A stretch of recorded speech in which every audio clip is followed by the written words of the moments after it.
Assalamualaikum warahmatullahi wabarakatuh. Perkenalkan, saya Bima Renhadinata dari kelas 11 TKJ 1 SMK Negeri 2 Kasihan, nomor absen 23, akan menjelaskan tentang ringkasan saya yang berisi tentang standar komunikasi data. Yang pertama adalah pengertian.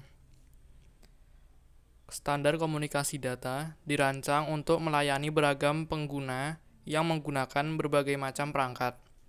Suatu standar perlu dirancang agar menjamin compatibility dan kinerja sebuah jaringan. Yang berikutnya adalah pentingnya standar komunikasi. Standar komunikasi itu penting atau enggak? Jawabannya adalah ya, sangat penting.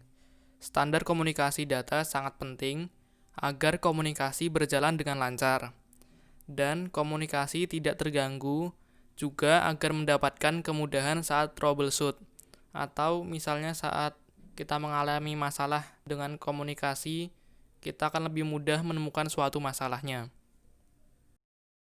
Nah, sekarang kita masuk ke tujuan standar komunikasi data. Tujuannya apa sih? Kok standar komunikasi data itu dibuat?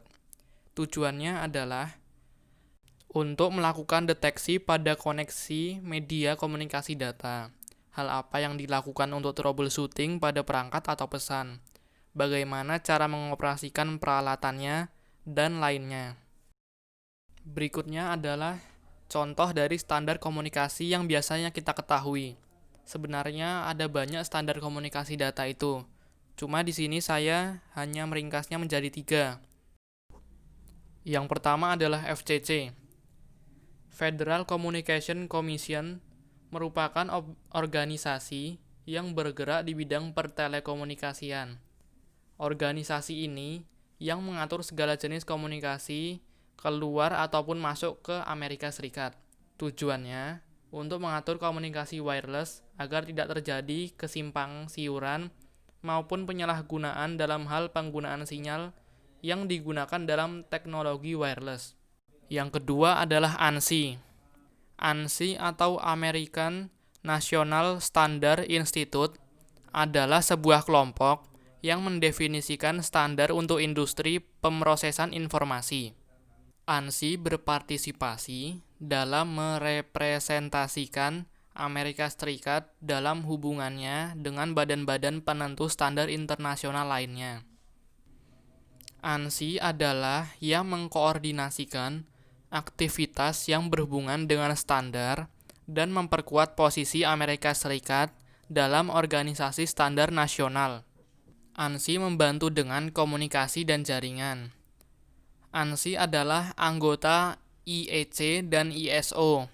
ANSI adalah lembaga Amerika yang mengeluarkan standar ASCII atau American Standard Code for Information Interchange.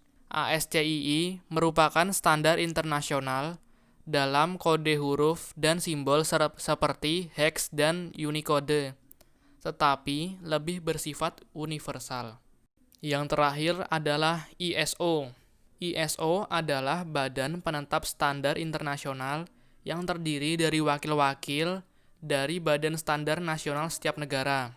Pada awalnya, singkatan dari nama lembaga tersebut adalah iOS, bukan ISO.